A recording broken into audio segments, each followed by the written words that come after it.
Hello friends, welcome to education with Priya. तो friends, हम इस वीडियो में एमपी कांस्टेबल 2017 में हुए ओल्ड पेपर के जीके के क्वेश्चंस को डिस्कस करेंगे। और हम एमपी कांस्टेबल के जितने भी पेपर हुए हैं उन सभी को डिस्कस करने वाले हैं।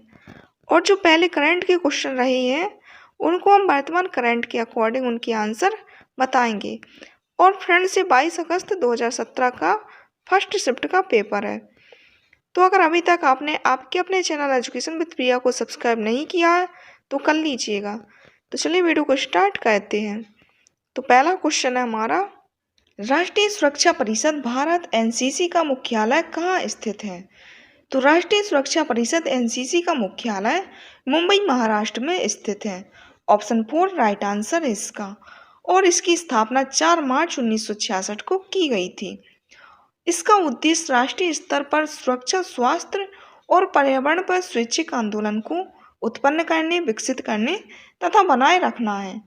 यह सोसाइटी पंजीकरण अधिनियम 1860 के अंतर्गत एक सोसाइटी के रूप में पंजीकृत थी और वर्तमान में यह मुंबई पब्लिक ट्रस्ट अधिनियम 1950 के अंतर्गत एक सार्वजनिक ट्रस्ट है। इसके बाद अगला क्वेश्चन है, राष्ट्रीय हिंदी दिवस कब मनाया जाता है? तो राष्ट्रीय हिंदी दिवस 14 सितंबर को मनाया जाता है। ऑप्शन 3 राइट आंसर है इसका। और हिंदी को 14 सितंबर 1949 को देश की राजभाषा घोषित किया गया था। इस दिवस का उद्देश्य हिंदी का प्रचार प्रसार करना है और भारतीय संविधान में 22 भाषाओं को मान्यता दी गई है, जिसमें से हिंदी और अंग्रेजी को संघ की आधिकारिक भाषा के रूप में उपयोग किया गया है। इसके बाद अगला क्वेश्चन है, 2017 के विधानसभा चुनावों में मनोहर पर्रिकर को गोवा के मुख्यमंत्री के रूप में चुने जाने के लिए किस क्षेत्रीय पार्टी ने भाजपा को समर्थन दिया था? तो 2017 के विधानसभा चुनावों में मनोहर पर्रिकर को गोवा के मुख्यमंत्री के रूप में चुने जाने के लिए महाराष्ट्र गोमंतक पार्टी ने भाजपा को समर्थन दिया था। ऑप्शन 4 राइट आंसर इसका। इसके बाद अगला क्वेश्चन है, निम्न में से किस नदी का उद्गम स्थल भारतीय भूभाग से नहीं है? तो निम्न नदी में से ब्रह्मपुत्र नदी का उद्गम स्थल भारतीय भूभाग से नहीं है। ऑप्शन 4 राइट आंसर इसका। इसका उद्गम तिब्बत से होता है, जबकि अन्य नदी चिनाब नदी का उद्गम हिमाचल प्रदेश के वाराणसी दर्रा से, रावी नदी का उद्गम कांगड़ा जिला हिमाचल प्रदेश से और महानदी का उद्गम रायपुर छत्तीसगढ़ से होता है। इसके बाद अगला क्वेश्चन है, मध्य प्रदेश स्थित निम्नांकित में से किस भवन ने वास्तुकला आर्किटेक्चर के लिए प्रदत्त आगा खां पुरस्कार जीता है? तो मध्य प्रदेश में स्थित विधानसभा भवन ने वास्तुकला आर्किटेक्चर के लिए प्रदत्त आगा खां पुरस्कार जीता है। तो ऑप्शन 4 राइट आंसर है इसका। और यह पुरस्कार 1998 में जीता था। और वास्तुकला के क्षेत्र में दिया जाने वाला आगा खान पुरस्कार की स्थापना वर्ष 1977 में की गई थी। इसके बाद अगला क्वेश्चन है, विश्व में बैंकों शाखाओं की सर्वाधिक संख्या किस देश में है? तो विश्व में बैंकों की शाखाओं की सर्वाधिक संख्या भारत में स्थित है। तो ऑप्शन 3 राइट आंसर है इसका।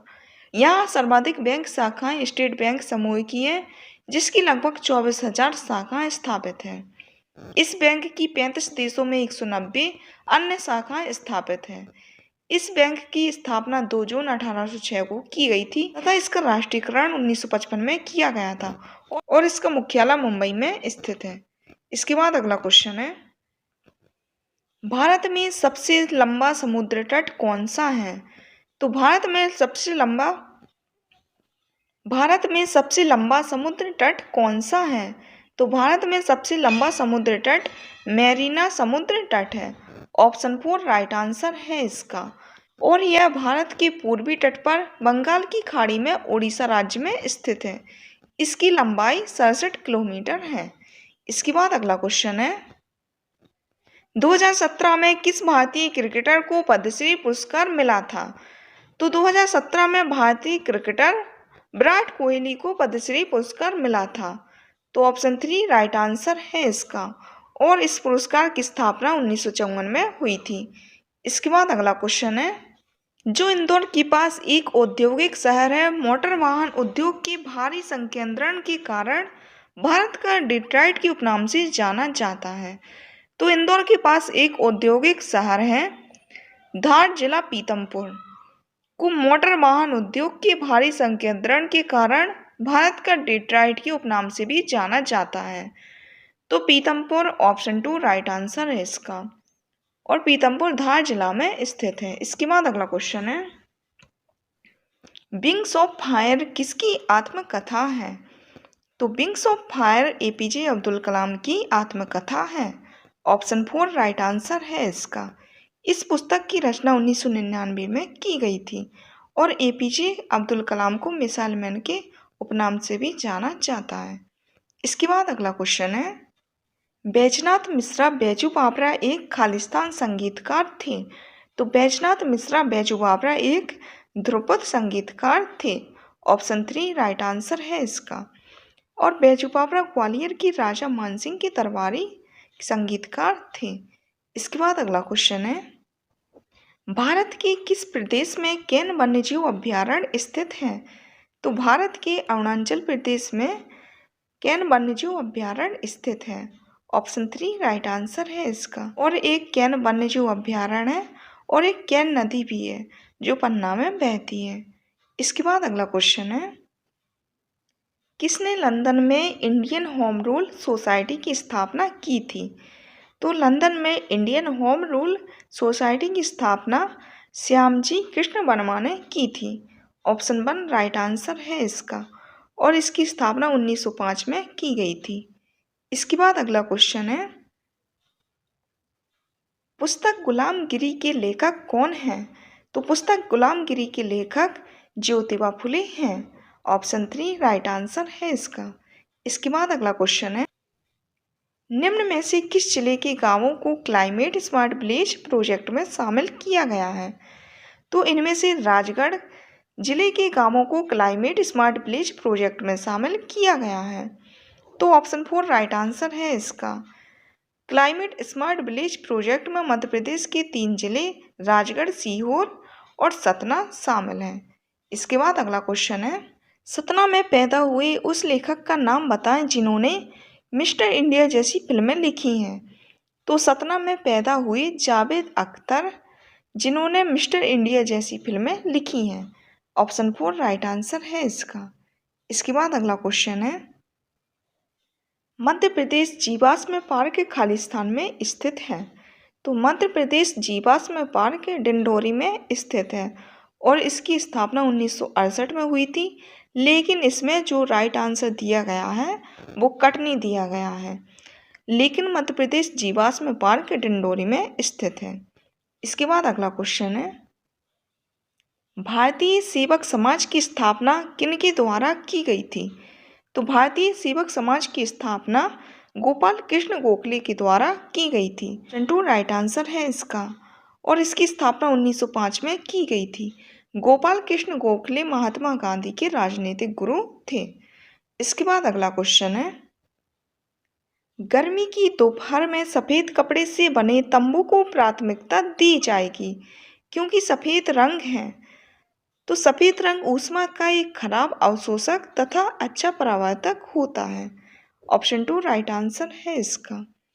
इसके बाद अगला क्वेश्चन है, जब मोम को गर्म किया जाता है तो इसमें कुछ परिवर्तन आते हैं, सही कथन को चुनें।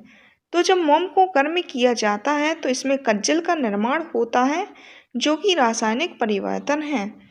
ऑप्शन 4 राइट आंसर है इसका। तो ऐसा परिवर्तन जिसमें पदार्थ की रासायनिक गुणों में परिवर्तन होता है तो रासायनिक परिवर्तन कहलाता है। इसके बाद अगला क्वेश्चन है, निम्न में से क्या बिजली का कुचालक है? तो निम्न में से आसुत जल बिजली का कुचालक है। ऑप्शन 2 राइट आंसर है इसका। क्योंकि आसुत जल कम आयनिक होता है जिस कारण आसुत जल में मुक्त इलेक्ट्रॉन बहुत कम होते हैं। इसके बाद अगला क्वेश्चन है, निम्न में से कौन सी एक जीएम ट्रांसजेनिक फसल नहीं है? तो इनमें से एक जीएम ट्रांसजेनिक फसल बासमती चावल नहीं है। ऑप्शन 3 राइट आंसर है इसका। इसके बाद अगला क्वेश्चन है, ड्रम को निर्वात में पीटा गया और उसे सुन नहीं पा रहे हैं, ऐसा इसलिए क्योंकि ध्वनि निर्वात में यात्रा नहीं कर सकती है। तो ऑप्शन 4 राइट आंसर है इसका। क्योंकि ध्वनि तरंगें यांत्रिक तरंगें होती हैं जिनके संचरण हेतु माध्यम की आवश्यकता होती है। निर्वात में ध्वनि संचरित नहीं हो सकती है। इसके बाद अगला क्वेश्चन है, कैल्शियम में 20 इलेक्ट्रॉन तथा 20 न्यूट्रॉन है तथा आर्गन में 18 प्रोटॉन तथा 22 न्यूट्रॉन है, उनके बीच में क्या समानता है? तो उनके बीच में द्रव्यमान क्रमांक की समानता है। ऑप्शन 1 राइट आंसर है इसका। इसके बाद अगला क्वेश्चन है, सुदूर संवेदन रिमोट सेंसिंग का निम्न अर्थ है। तो सुदूर संवेदन रिमोट सेंसिंग का अर्थ दूर से सूचना एकत्रित करना। ऑप्शन 2 राइट आंसर है इसका। इसके बाद अगला क्वेश्चन है, निम्नलिखित सूची में से प्रोकैरियोटिक कोशिका पहचानिए। तो निम्नलिखित सूची में नीली हरी शैवाल की कोशिका प्रोकैरियोटिक कोशिका है। ऑप्शन 1 राइट आंसर है इसका। प्रोकैरियोटिक जीव मोनेरा जगत में आते हैं। इसके बाद अगला क्वेश्चन है, निम्न में से किस कोशिका से राइबोसोम जुड़ा होता है? तो निम्न में से अंतःपदवीय जालिका से राइबोसोम जुड़ा होता है। ऑप्शन 3 राइट आंसर है इसका। इसके बाद अगला क्वेश्चन है, अस्थि तथा उपास्थि निम्न होती है। तो अस्थि तथा उपास्थि कंकाल संयोजी ऊतक होती है। ऑप्शन 1 राइट आंसर है इसका। इसके बाद अगला क्वेश्चन है, श्वसन के दौरान गैसों का आदान प्रदान विनिमय निम्न में से होता है। तो श्वसन के दौरान गैसों का आदान प्रदान फेफड़ों तथा वायु कोशिका के द्वारा होता है। ऑप्शन 1 राइट आंसर है इसका। इसके बाद अगला क्वेश्चन है, समान कोशिकाओं के समूह जिनके कुछ विशेष कार्य हैं खालिस्तान कहलाते हैं। तो समान कोशिकाओं के समूह जिनके कुछ विशेष कार्य होते हैं ऊतक कहलाते हैं। ऑप्शन 3 राइट आंसर है इसका। इसके बाद अगला क्वेश्चन है, डेयरी पशुओं की खाद्य आवश्यकताएं क्या है? तो डेयरी पशुओं की खाद्य आवश्यकताएं खाद्य में मोटा चारा होना चाहिए एवं सांद्रता संतुलित मात्रा में हो। ऑप्शन 4 राइट आंसर है इसका। इसके बाद अगला क्वेश्चन है,